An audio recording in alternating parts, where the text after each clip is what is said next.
Well, good evening and welcome to Tucker Carlson tonight. Still hungry for more Bill O'Reilly? In just a bit, he will join us on this program. Also, is free speech withering away on college campuses? Well, of course it is. Today, protests erupted at yet another university after sociologist Charles Murray showed up with some of his opinions. We'll take you live to that school. But first tonight, Democrats are lashing out at House Intelligence Chairman Devin Nunes, saying he needs to recuse himself from the House of Representatives investigation into alleged Russian meddling in the 2016 election. The only person who can force him to do this, though, is the Speaker of the House, Paul Ryan, and he is defending Nunes so far. I still don't know why. If you guys give me a reason to recuse myself, I might consider it. One, should Devin Nunes recuse himself from the Russia investigation? And two, do you know the source of his information? No one knows. It's not up to me. He's a member of the House. He's appointed by the Speaker. That is entirely up to the Speaker and the membership of the House of Representatives. Zach Buchanan is a senior advisor to the Democratic National Committee, or at least he was as of this afternoon when the new chairman of that committee, Tom Perez, asked everyone to resign by the end of the month. Zach joins us here in the studio. So, Zach, I got to start off by asking you still working for the DNC? I am today. My contract ends at the end of this week, as it was planned since January. Well, good for Tom Perez for looking within a little bit and not just ranting about Russia, but asking, like, you know, how did the single most impressive person in the history of the world lose to Donald Trump? Well, I mean, I think we know about how the single most impressive person lost to Donald Trump, and it was in part by the Russian government and the Kremlin. Here's what doesn't make sense. Okay, so for the last 3 or 4 months, Democrats have been saying every night in this show, Trump is a puppet of the Kremlin. He's doing the bidding of the Putin government. The entire Russian economy is based on energy. Trump's views on energy are very pro-American. He wants more energy exploration and production in this country. He's totally for fracking. If you were doing the Kremlin's bidding, you would have Al Gore's position. You'd be against fracking, and you'd be talking a lot about global warming. How does it even make sense that Trump is doing the bidding of Russia? Well, it makes sense that Trump is doing the bidding of Russia if you look at the actions that he has taken as president. The actual things that he has done is he has removed sanctions on the FSB, which is the Russian spy network. He's also attacked NATO, which is one of the top priorities of Vladimir Putin. And he continues to praise Putin at every turn. And not only that, he goes up and attacks the European Union, which again is an adversary of Putin. He loves Putin. I'll grant you that. I mean, I don't think it's true, but whatever. NATO was a bulwark against Soviet communism. It was great. But you got to think that Putin's priorities maybe have changed a little bit in the 26 years since the Soviet Union collapsed, and that maybe maintaining their economy might be at the top of the list. So Trump is actually working against Russian interests on that, the biggest question of all. And he's also calling for more military spending and expanding the U.S. Navy and Air Force. Why in the world would Putin be for that? I mean, I don't understand how you can say that Putin is for American policy and that Donald Trump is whatever you just said. I'm just making the obvious point that Al Gore and Hillary Clinton's views on energy, the single most important question in the Russian economy, are much closer to Putin's than Trump. And what I'm saying is that the single and most important thing for the Russian economy is the lifting sanctions, and that is what Donald Trump and his administration is. That's not true at all. No, it is absolutely. It's the price of natural gas, as you know, which is why they funded propaganda against fracking. No, I mean the most important thing, which is why that the ambassador to Russia, Kislyak, freaked out when it looked like the administration was going to impose new sanctions, which is why they called Michael Flynn. They don't want sanctions, but well, I mean, it is a disaster for their economy. But their propaganda channel is not running long pieces about sanctions, running long pieces about fracking, and how it's bad. They're on your side with the fracking. First off, the Russian propaganda absolutely was running long pieces about sanctions. They were boosting that up right after Donald Trump won, and they were talking about what an important boon this was going to be for the Russian economy. So you're wrong on that front. So your point is, and the point of Democrats, speaking in lockstep as always, is that Devin Nunes is such a partisan that he cannot continue in his role as chairman of the House Intel Committee. If he was such a partisan, he's partisan, of course, he's an elected Republican, but if he was so partisan that partisanship guided his every action, why would he be allowing hearings on any of this in the first place? Democrats would never allow a hearing on something that hurt their president. Well, first off, he just canceled a public hearing on Friday where Sally Yates was going to come and testify, and he canceled it the same day. If it turned out that Sally Yates was going to come and contradict statements that the White House had made about Michael Flynn, and then he pulls the plug. So if your argument is that Devin Nunes is not partisan because he's allowing hearings, he's not. He just canceled 2 of them. Okay. We've had a bunch of hearings. We will have more. They're allowing, he is the chairman of this committee, is allowing this investigation to go forward. I'm just saying, as you well know, with a Democrat in the White House and Democratic-controlled Congress, this would never happen because it's going to hurt our guy. We're not doing it, period. And he's allowing it.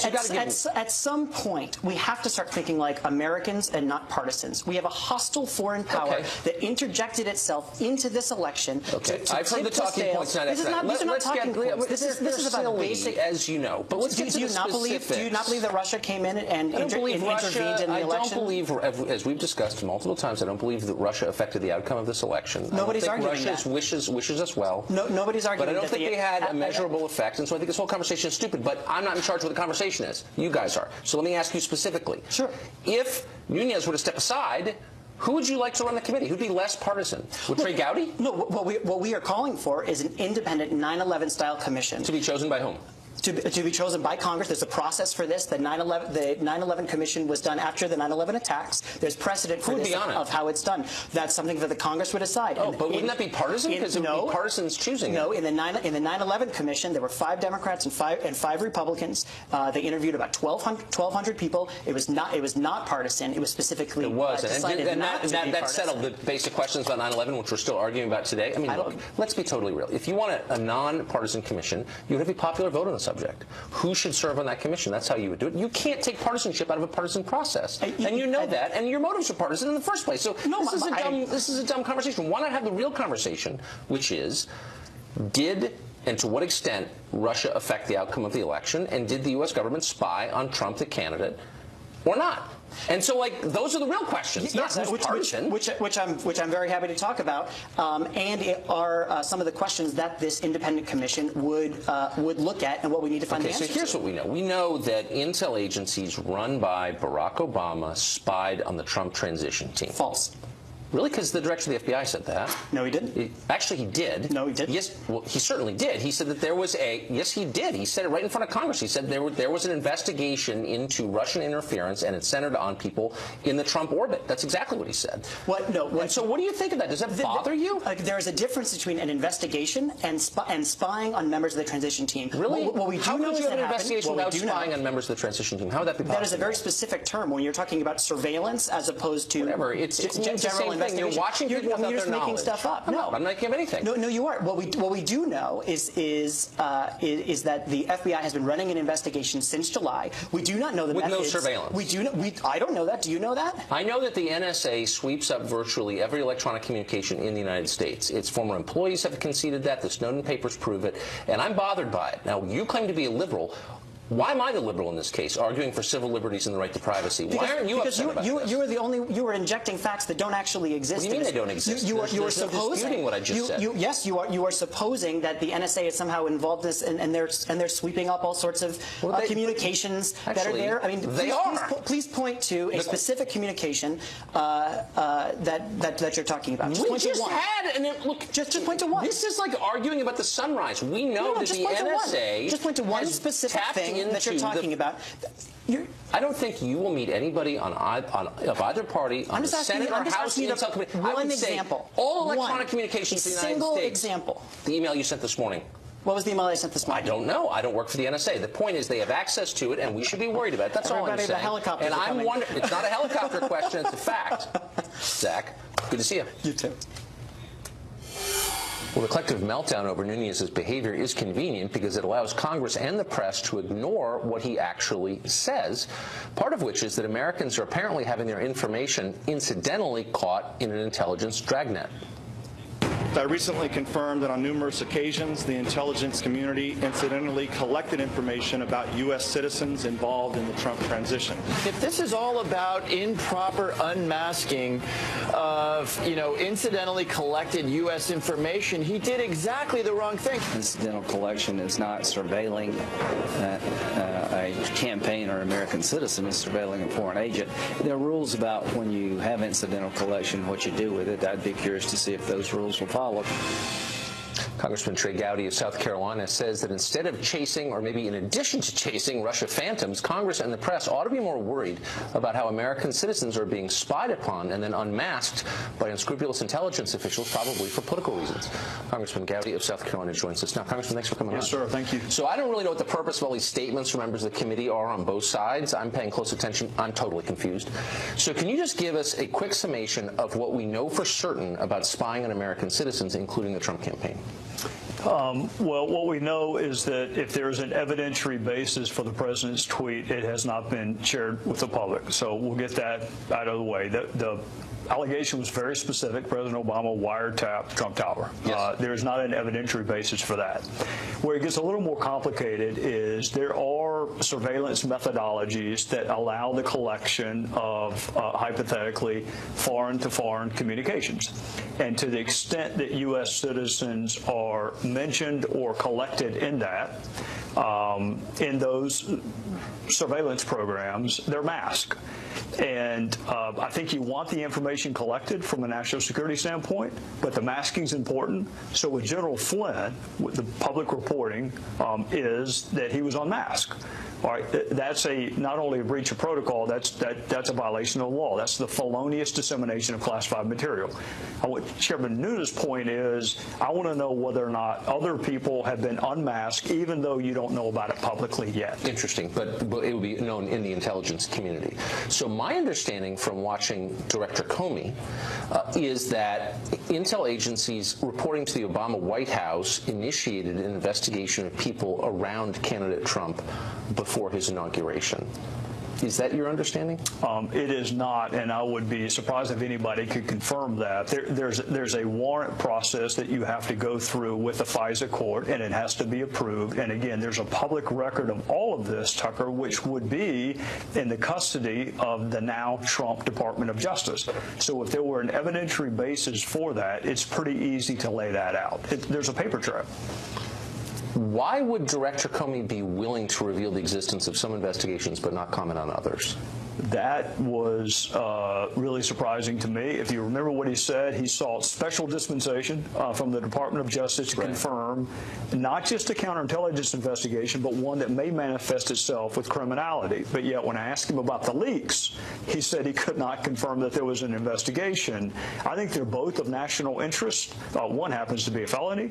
So I was a little surprised and a little disappointed that he can't at least tell us we are investigating the felonious dissemination of classified material. And yet he can tell us other things that may suit the agendas of others. It seemed bizarre. Now, we interviewed someone on this show last week who spent 30 years at NSA, Mr. Binney, who said that there is no question that the NSA has personal communications from then-candidate Trump and those around him on its servers. Do you think that that's true? It depends. It depends on who they're talking to. If you are talking to someone for whom the intelligence agencies are authorized to collect, then yes, you may be captured on it. If there is a reason to collect on a non-U.S. citizen and you happen to call that person, then you would be collected as a U.S. citizen. That's where the masking and treating it confidentially comes into effect. But he was saying, and again, he worked there for all those years, that NSA collects basically all data coming in and out of the United States because they've tapped into the main data trunk. And the question is, what do they do with it? But they have it. Is that your understanding? Is that true? I think that's a little broader than what my understanding is. You would have to get a warrant. If you're talking about U.S. citizen, you have to get a warrant, application, FISA court. If you're talking foreign to foreign, it's a separate analysis. If you're talking U.S. to foreign, it's still a separate analysis and one that would require going to the FISA court. So my last question, you sit on the committee that oversees our intelligence agencies. Are you satisfied that if you request a specific accounting of something that you're going to get it, you're going to get a straightforward answer and get the entire answer? I don't know that I would, Tucker, and I'm not dodging your question. There's something called the Gang of Eight. They are entitled to information that even HPSI members are not. Members of the committee would receive that information, you think? Speaker of the House, the minority leader, ranking member, and the chairman of HPSI are four in the Gang of Eight. If you're just a HPSI member like I am. I get it, but you think not. they can get whatever they want and they can get the full story, and the intel agencies will give it to them and feel the obligation to give it to them? They should, and I'll only caveat it by saying should, because when one source has the information, the other's requesting it, you never know what you're not Well, you given, never but do they know should. that. And that's the concern for ordinary voters like me. Yes, sir. Congressman, thanks for coming on. I Yes, appreciate sir. it. Thank you. Still confused and maybe tired of this whole Russia story? We don't blame you. Up next, Britt Hume will join us to say what exactly is going on here. Do we need an independent investigation, so-called, needed to resolve it?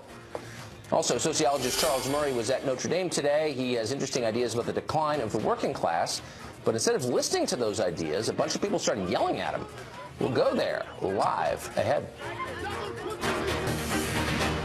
Well, it seems like you need a PhD at minimum to understand the countless different strands of the Trump-Russia controversy/conspiracy theory.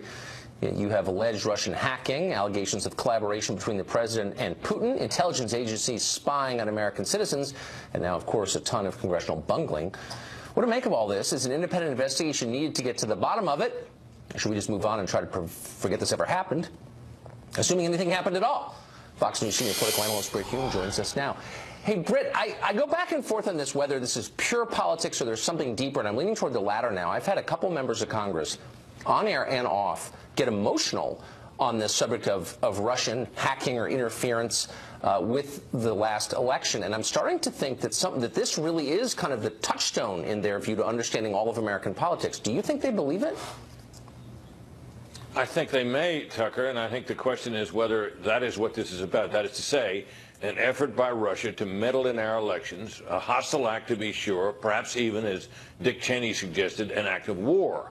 I think if that was what this was really about, if that was what this case was really about, there would be almost unanimous bipartisan agreement that we all need to get to the bottom of it and find out what happened.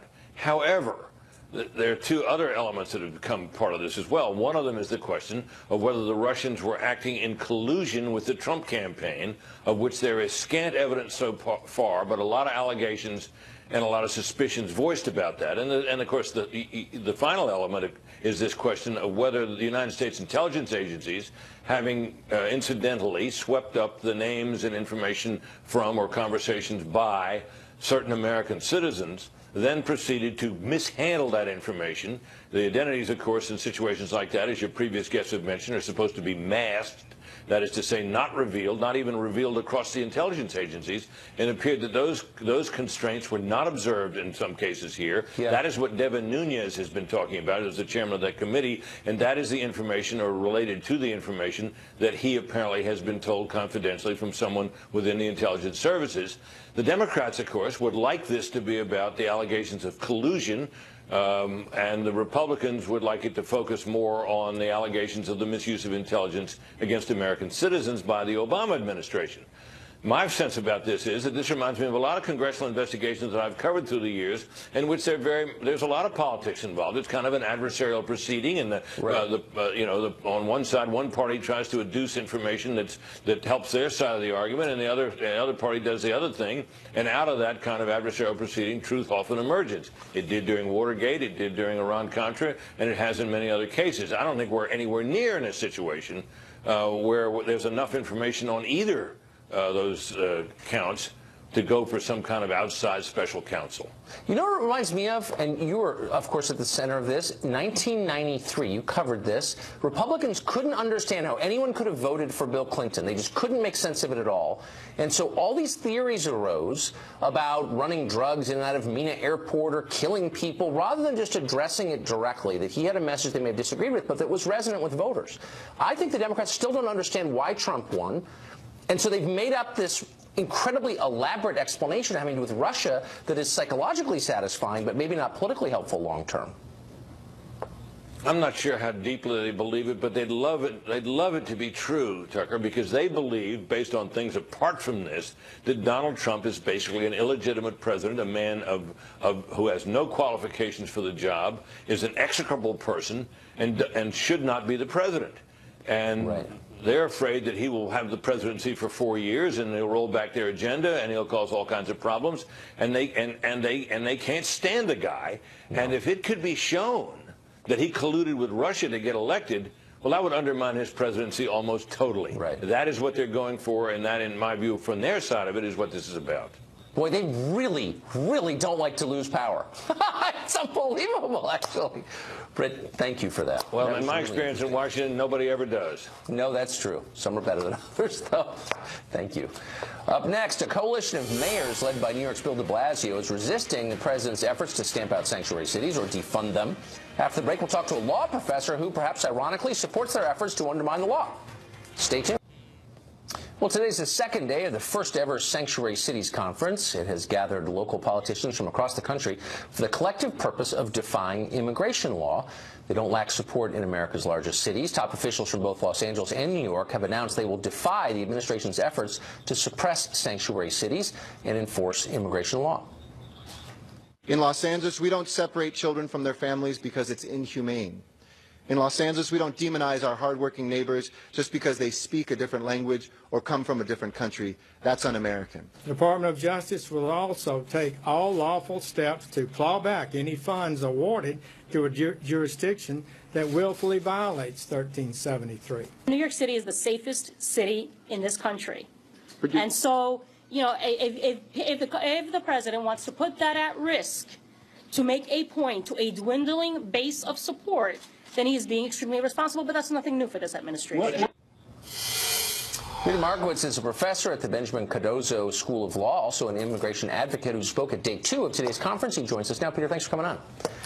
Thanks for having me, Tucker. So you just heard the mayor of Los Angeles describe American immigration law as, quote, inhumane. You've described it that way, too, in a piece last summer in the New York Times. I think there are legitimate disagreements in immigration, but it seems a little insulting to the country, a country that has allowed 11 million people to live here illegally, giving them all benefits, by the way, at great expense, to describe that country as inhumane or its laws as cruel. What country has done as much as we have for illegal aliens? Well, actually, there are very few things that you can find consensus among Republicans and Democrats in this country. But one thing that everybody seems to agree on is that our immigration laws are deeply broken.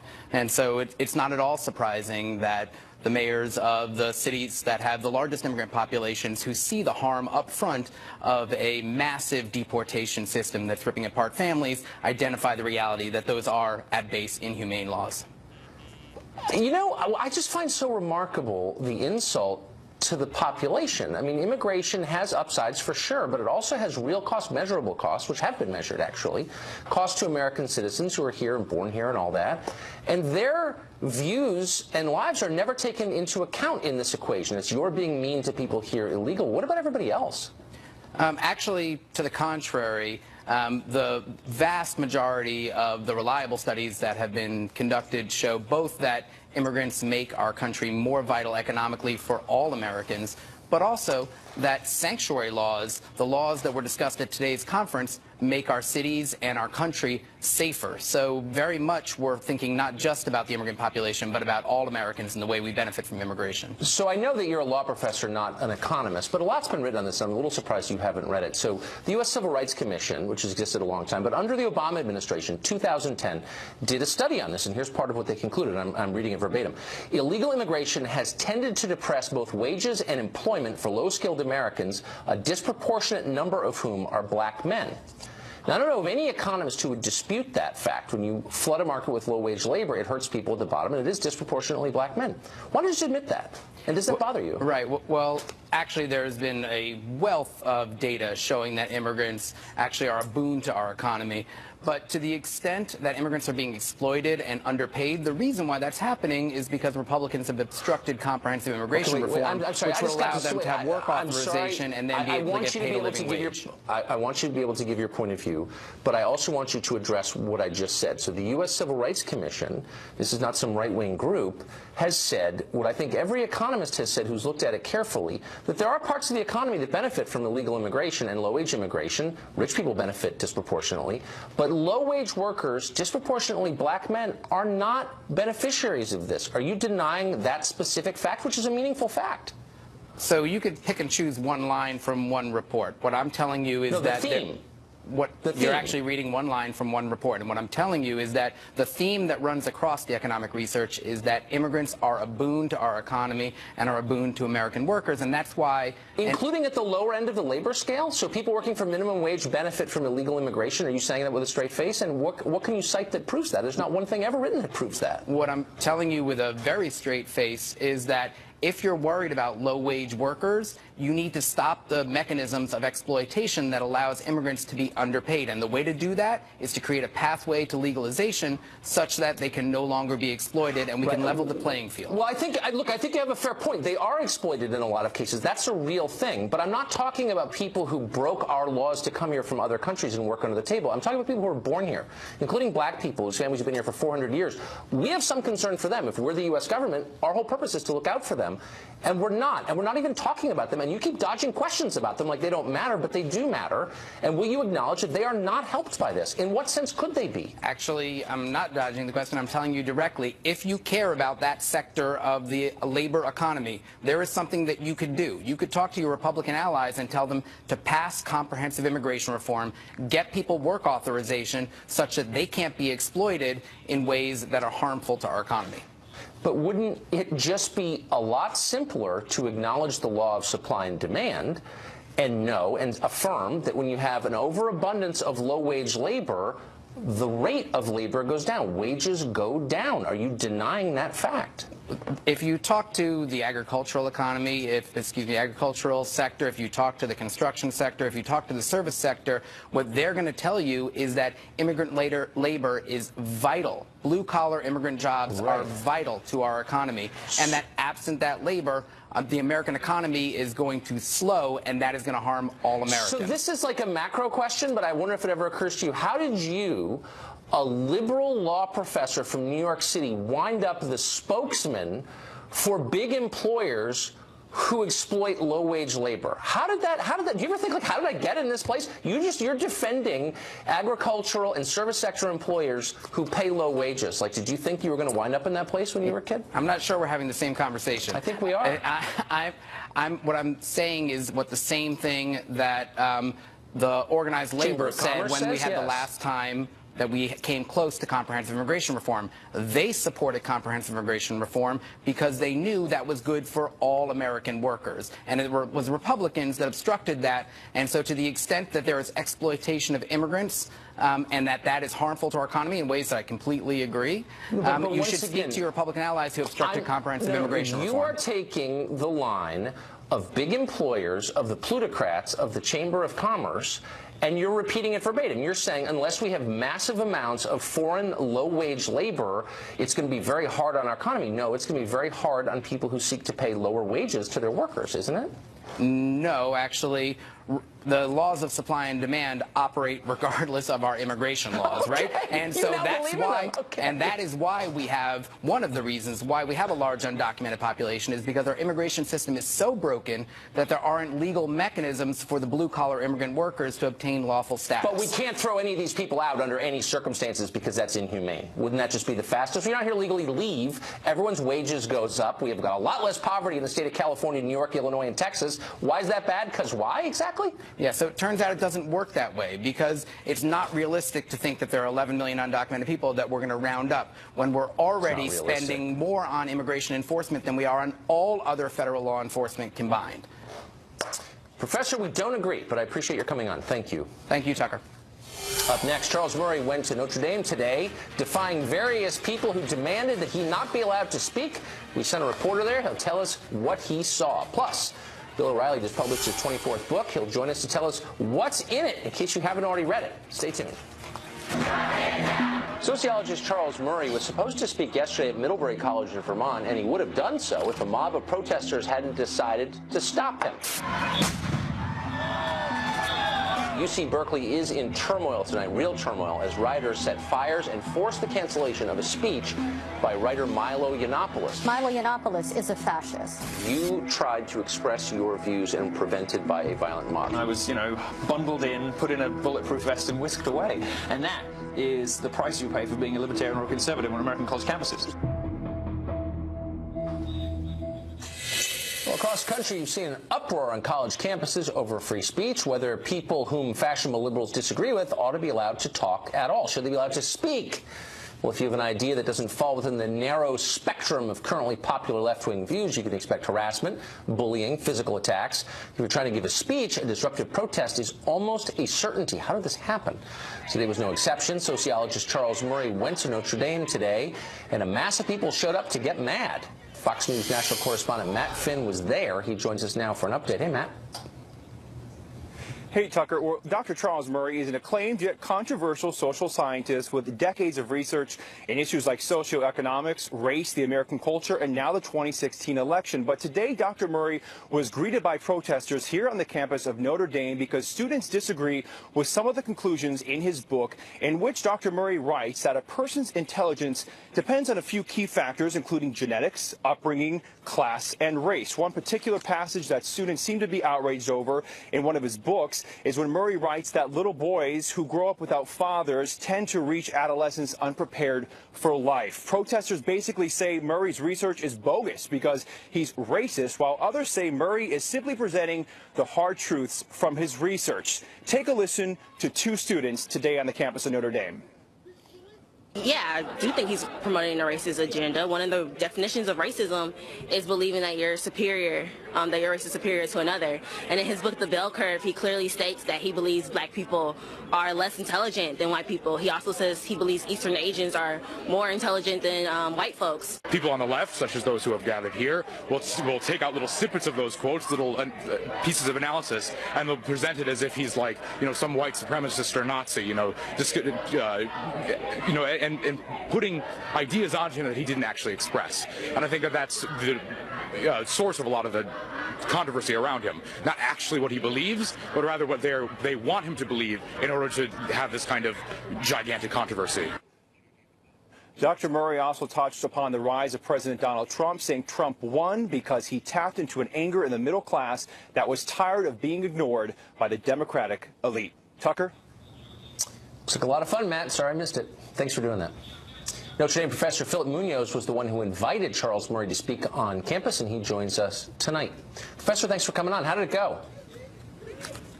It went pretty well, at least inside the venue where he spoke. So what I've noticed, is that debate itself seems to be under attack and maybe disappearing on college campuses. The assumption that people who disagree with one another on issues can get together and kind of hash them out. Do your students and do your fellow faculty assume that that's still a legitimate thing to do? Yeah, I think the vast majority of students and at least enough faculty do believe we should debate these ideas. We should listen to both sides and try to learn and figure out what we think the truth is. But that's not true of everyone. Students are better than faculty, but yeah, we're doing all right. Students are better than faculty. Well, that's one heartening piece of news from the front line, that tomorrow's leaders are better than yesterday's. So did Charles Murray say anything particularly controversial? Did anyone get up and try to debate him? Was there a crescendo to this event? Well, we invited a member of our faculty, I presume someone who's very liberal, to offer commentary on the event, and he gave a very critical evaluation of Murray's work. He spoke for a good 15 minutes. So Murray spoke, critics spoke, and then we opened it up to Q&A, and there's some good, sharp questions. So, yeah, it was a good debate, I thought. Man, that sounds so old-fashioned.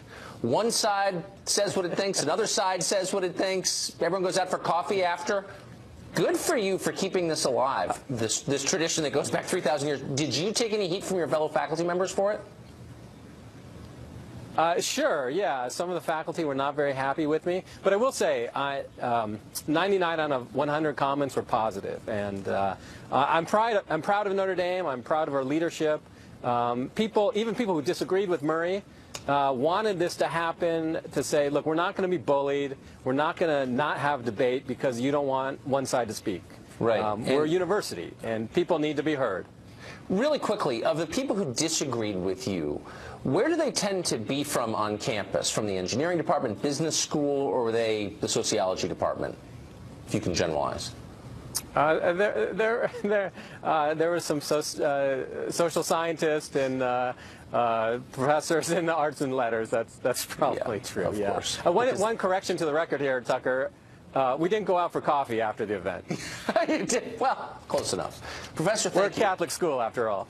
Thank you very much. Up next, couldn't get enough of the O'Reilly factor tonight? Fret not. Bill will join us in just really. He just released his 24th. It's called Old School, Life in the Same Lane. Bill O'Reilly joins us now.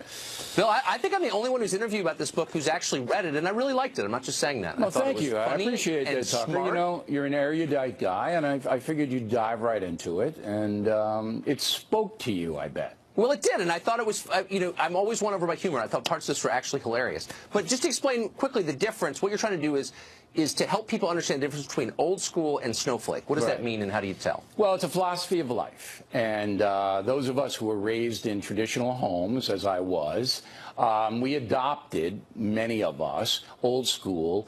I don't like the word values because that says that people who aren't old school don't have good values, and that's not what I'm getting at. All right? It's a point of view. It's a point of view. And the point of view is there are certain things that you do and certain things that you don't do. Whereby the snowflake culture that has risen dramatically in America in the last 5 years, they see life in a totally different way. So in old school, we spell out the traditional old school point of view, POV, as opposed to the snowflake POV. And then you know who you are, which one you are. And which one are you, Carson? Well, I hope I'm not a snowflake. But reading this, I'm thinking, I mean, some of these were really interesting. Some were, you know, ones you would have guessed. Others weren't. So here's one that really stuck out. You know you're a snowflake if every single day, from the moment you wake up to the minute you go to sleep, you find something to be outraged about it, and it's all unforgivable. And I thought, you know, that's not just liberals who are like that, actually. This cuts across the lines. There are a lot of people who are conservatives who are like that as well. So it doesn't go down. It doesn't go down with your politics. Politics doesn't mean you're old school or you're snowflake. I mean, it crosses boundaries. One of the interesting things is I wrote this book with a guy named Bruce Fierstein. And Fierstein and I were on the Boston University newspaper, the Daily Free Press. He lives in L.A., all right? He's an old school guy, as I am, but he's a different kind of old school guy. I say that we go to the same school, but we take different buses. And so he's got a little bit of a different take on this whole thing. And I wanted that because, again, there's a whole bunch of subtleties involved in this philosophy. So reading this, one of the things that kept coming back was just how annoying some of these attitudes are. And I thought to myself, well, how do we get here? Do you think the country being really rich for 100 years has contributed to this? I think there's a softness that have come into the culture, and that I write about my father. My father's one of the stars of the book because he's the ultimate old school guy, and that he suffered through the Depression, and then he went to World War II, and that toughens you up. Yeah. And then since the Vietnam War, we've had a volunteer army, so that the military is still tough, but a lot of we Americans are soft, and we're full of entitlements. You got to give me this, you owe me this, and that's the snowflake culture. Yeah. That the world owes you stuff. The government owes you this, and you'll never prosper under that. I feel bad for the snowflakes because sooner or later they're going to crash land in a puddle, and they're not going to be able to get out. They're going to dissolve. And that's what I'm trying to get across is if you're a snowflake and you're committed to that, at least read old school, because there's stuff in there that will help you. So one last thing that kind of surprised me, Billy Joel, you hold up as someone you grew up with, same age, same town. You hold him up as an example of someone who's old school. I would not have guessed that. I know, and the others, I'm not going to say who the others are, that we have as good examples of old school folks are surprising as well. The reason is that Joel did it by himself. You know, he didn't have a great family, dropped out of high school. He did all the wrong things. And but he's an old school guy because he believed in himself and his talent, and he developed the talent. All right, he worked and worked and worked, and then he broke through. Yeah. And he's still an old school guy. I mean, I don't hang with him every night, but I see him occasionally. And we talk about the old neighborhood. I've known him since I'm 12, all right? And he's still the same kind of guy. And that's old school. So that's why I included Billy Joel in the book. You definitely made me like him more. I will say that. You what? You know the book, the name of the book, Old School? It's good. I liked it. Thanks a lot, Bill O'Reilly. All right, Tucker. Thanks for having me in. Up next, a very strong woman just won a weightlifting competition in Australia and set a record doing it. What's the secret to her success? You may have guessed already, but we'll tell you the details after the break.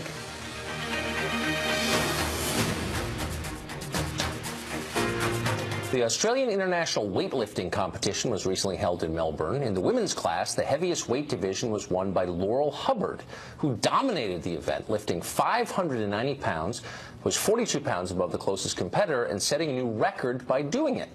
Why are we telling you this? Well, it turns out that Hubbard was born a man and until not that long ago competed at weightlifting events as one. Now, nothing against Laurel Hubbard, whose achievement was impressive for sure. But what does this mean for all the female athletes who don't have the same profound biological advantages that Hubbard does? Why is this fair to them? Now, most sports commentators were too cowed by the mandatory group psychosis now gripping the Western world. They were afraid to ask. But it's a real question. It deserves an actual answer. Is Caitlyn Jenner one of the greatest female athletes of all time? Laugh if you want. But it might not seem so funny if you were a 15-year-old girl trying to make the 2020 Olympic team. Or if someday you wanted to win a spot in the WNBA. It might be a serious question to you. We should think about that. Well, that's about it for us tonight. Tune in every night at 9 to the show that's the sworn enemy of lying, pomposity, smugness, and groupthink. DVR it if you haven't already. We'd appreciate that. And, of course, watch Sean Hannity. He's up next. See you tomorrow.